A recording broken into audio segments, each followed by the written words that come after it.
Hey, so glad you're here. Welcome to Visibility Vixen, episode 11. Make it an experience so that they know what working with you would be like if they actually paid you. Welcome to the Visibility Vixen podcast, where we create space to grow our brand with intention and clarity, one episode at a time. Join us as we explore the many aspects of entrepreneurship, start loving the journey instead of the destination, and begin building a legacy that lasts. Here's your host, Michelle Lewis. Hello, darling. I am so excited to be here with you today.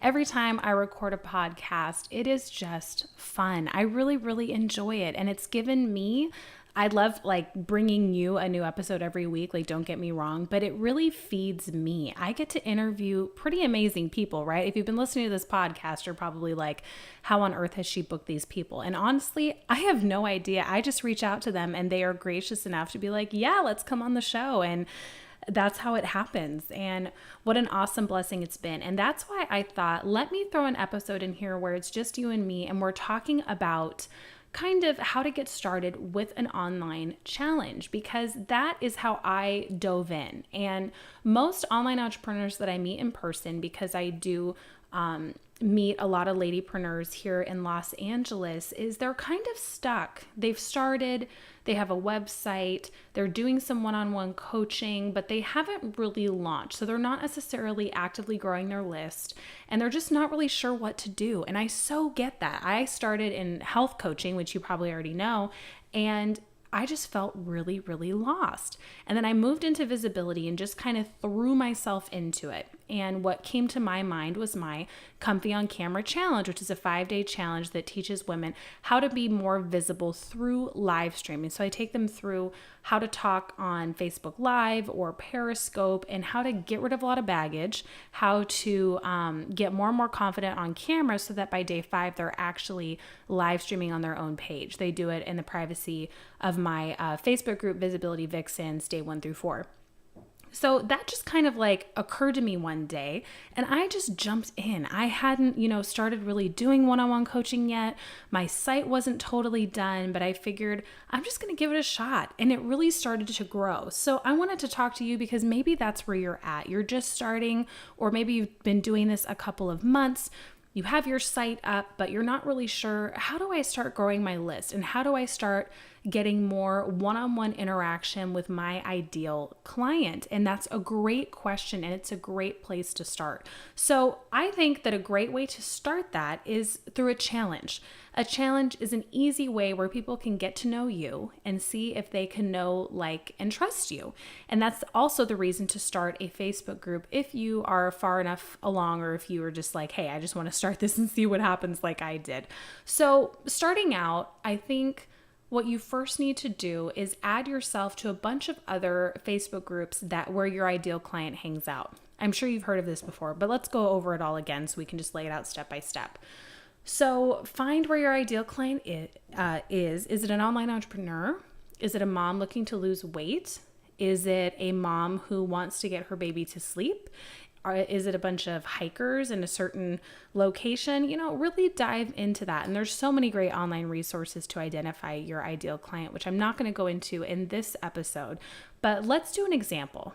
Let's say that your ideal client is someone that wants to really learn how to do their own makeup, let's say.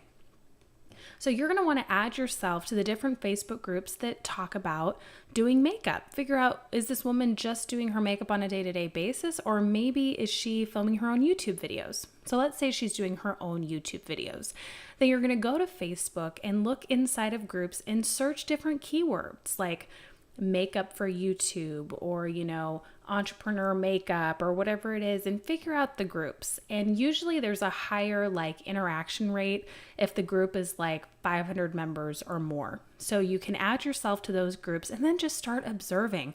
Don't go in there and be like, hey, anyone want to join my challenge? No, warm people up, put in a photo, put in a post saying, hey, this is who I am. This is what I do. So excited to be a part of this group. And then interact. When people post different things, respond. And if you see your ideal client that's like, yeah, I'm really struggling with this, specific makeup thing because I want to do this specific video, then you can respond and be like, oh, hey, here's a couple of tips. Give them away for free.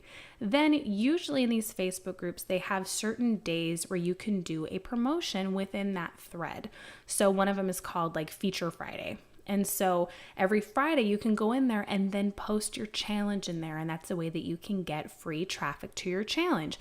But you have to build those relationships responsibly. It is so transparent when you go into a group and you just see someone that's like posting every day and it's just an advertisement for themselves.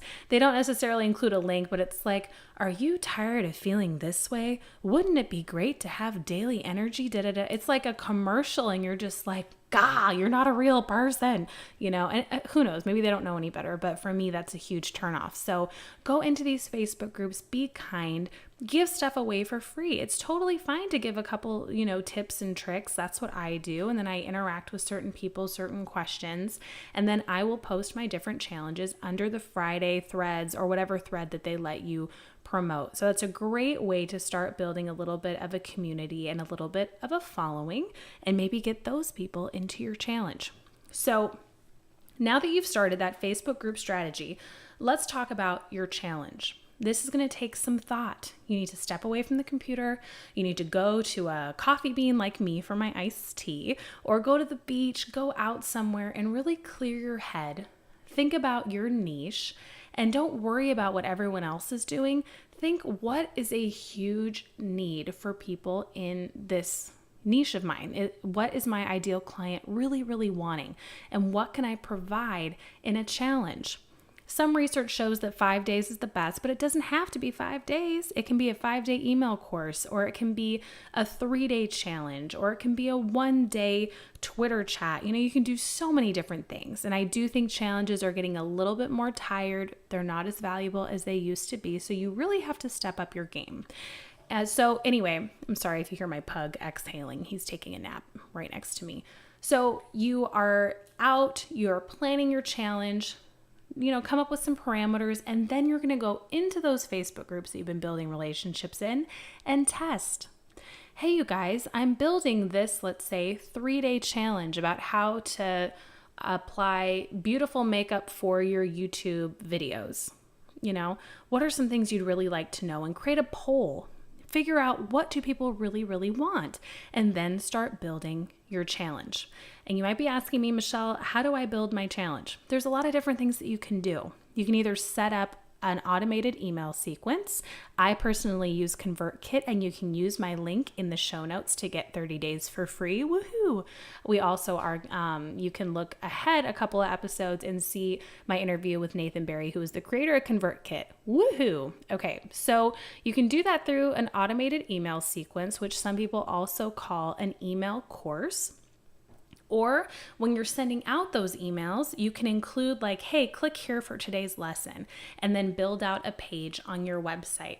I do both. So it's just kind of up to how you feel, but definitely make it valuable. Give people a workbook or a PDF or a checklist, send them to a video, make it an experience so that they know what working with you would be like if they actually paid you. So my free course, Comfy on Camera, it's an awesome challenge. It's 5 days. People are getting emails. It's directing them to pages with daily videos. They have a beautiful workbook that I worked really hard on. And they also are going into my Facebook group and getting value every single day. So that's a wonderful experience. But is that as high quality as my Video University, my paid for program? It's a taste of it, but Video U is just the bomb. The workbooks are bigger. The video tutorials are more in depth. It's much more like I'm holding your hand to help you make beautiful, gorgeous, Hollywood inspired videos. So you know what I'm saying? Just try to provide as much value as you can without giving away everything, and be able to bring people through a really amazing challenge. So for me, I try to make it as beautiful as I can. I have a wonderful lead page on my website, and I use Squarespace personally, and I take people through, an ad video where I can talk about the challenge. I take them through testimonials. I build it just like I build my paid course sales pages. So really do as much as you can in terms of the effort, because that shows people like, hey, she's not just trying to get leads. She's really providing me value. And that's how people stay. That's why the people in my Facebook group stay, because they know my heart. They know how much I want to help them wherever they're at in their business. So they're going to be there for the long haul, whether they buy it first or not. So that is pretty much what I wanted to talk about today in terms of free challenges. I do think that we're going to be transitioning in probably this next year into something even different. I can't wait to see what it is, but I feel a change in the market happening, and I'm usually right. So we'll see what happens. But in the meantime, hosting a free challenge is a great way to build your list, build your community, and build trust. A lot of people go through Comfy on Camera and they're like, holy crap, I feel like I know you. I trust you implicitly, like let me into your course.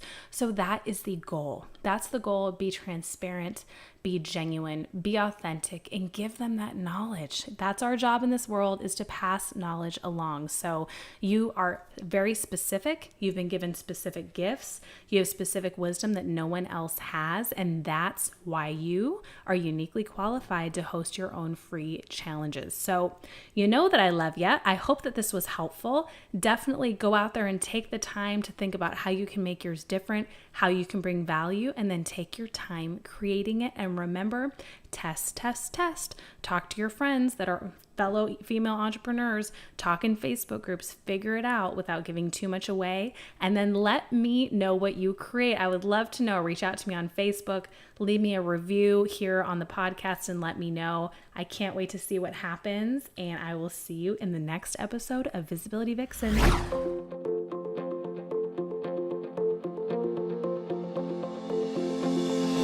Thanks for listening in today to the Visibility Vixen podcast. Subscribe now and share with a fellow Vixen who wants to start building their visibility.